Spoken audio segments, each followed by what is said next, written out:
शास्त्र की ये मर्यादा थी, हमारे धर्म की यह मर्यादा थी कि विवाह से पहले जब तक बेटी का ब्याह ना हो जाए, जब तक 7 फेरे न पड़ जाएं, तब तक विवाह से पहले बिटिया ससुराल की दहलीज नहीं लांघती थी। ऐसा ही होता था ना अम्मा। और अभी कैसा हो रहा है भैया? हम बहुत पढ़ लिख गए हैं, अब तो अपडेट हो गए भाई, मैच्योर हो गए।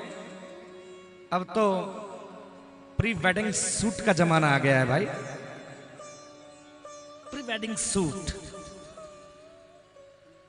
समझ रहे हैं? शायद हमारी अम्मा जानती भी ना हो। प्री वेडिंग सूट, ये ब्याह हुआ नहीं, फेरे पड़े नहीं, और उससे पहले ही छोरा छोरी घूम रहे हैं। ओहो, हम तो शूटिंग करा रहे हैं अपनी। हाँ, प्री वेडिंग सूट। भैया शादी से पहले कुछ फ्रेम बना लिए जाएं, कुछ सूट्स ले लिए जाएं, कुछ अच्छे शॉट्स। कमाल है। लोग कह रहे हैं कि इस तरह की प्रक्रिया से हमारे बच्चे एक दूसरे को समझते हैं। मैंने पूछा कि ये क्यों करते हो? बोले नहीं, हमारे बच्चे एक दूसरे को समझ रहे हैं ऐसा करके। जो विवाह से पहले 1 महीना भ्रमण के नाम पर, चरित्रहीनता के नाम पर जो लोग इधर उधर घूमते रहे कि हम तो एक दूसरे को समझ रहे हैं, भैया उनका विवाह होने के बाद उन लोगों का विवाह 6 महीने नहीं टिकता है। 6 महीने। क्या समझा आप लोगों ने भाई? केवल एक दूसरे की झूठी प्रशंसा कि मैं तेरे लिए ताला तोड़ लाऊंगा। कहते हैं संसार, मैं तेरे लिए चंद्रमा तोड़ लाऊंगा। तो जैसे ही कोई ये कहे कि मैं तेरे लिए चंद्रमा तोड़ लाऊंगा, तुरंत कहिए ला तोड़ के दिखा।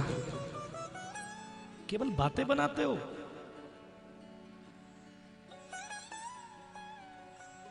भैया मेरी मैयाओ, आपने तो वो जमाना देखा है जहां कितनी मर्यादा।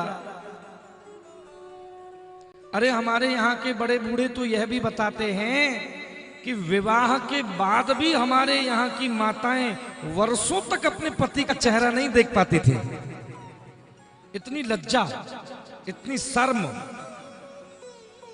2 तो कमरे होते थे घर में, और उन्हीं 2 कमरों में सासू भी रहेगी, ससुर साहब भी रहेंगे, पति पत्नी भी रहेंगे। गजब की मर्यादा थी। उसी में गृहस्थ का निर्वहन भी करना है। भैया आज कमरे तो अलग अलग हो गए हैं, रूम्स तो अलग अलग हो गए। बेटी का अलग रूम्स है, बेटे का अलग रूम है, पति पत्नी का अलग रूम है, नौकरों का अलग रूम है। रूम्स तो आज बट गए, कमरे तो अलग हो गए।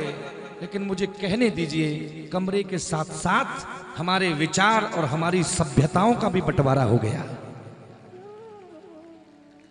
हमारे विचार भी बट गए, सभ्यताएं भी बट गई।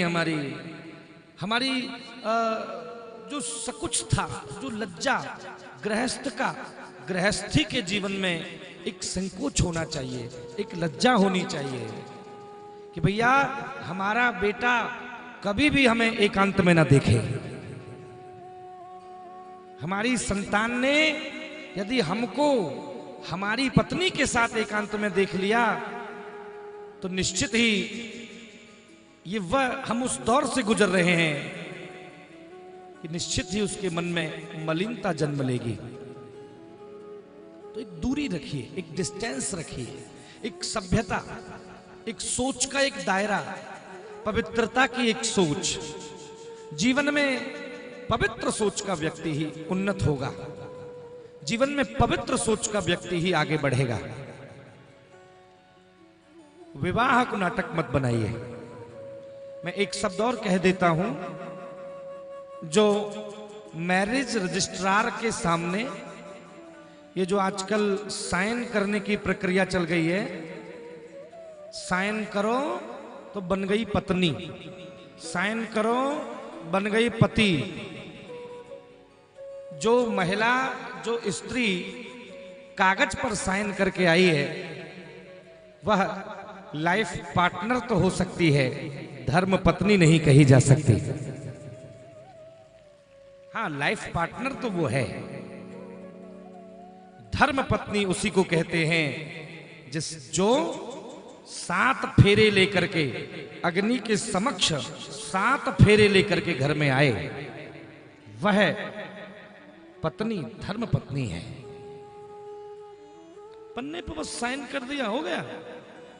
फिर इसको भी करने की क्या जरूरत है भाई?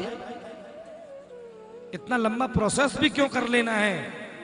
यदि करना है तो वैदिक रीति से विवाह करना चाहिए, सनातनी सभ्यता के साथ विवाह करना चाहिए। और फिर एक बार विवाह होता है मेरी माताओं, उसके बाद पूरे जीवन भर उसी विवाह का निर्वाह करना पड़ता है, उसी को निभाना है।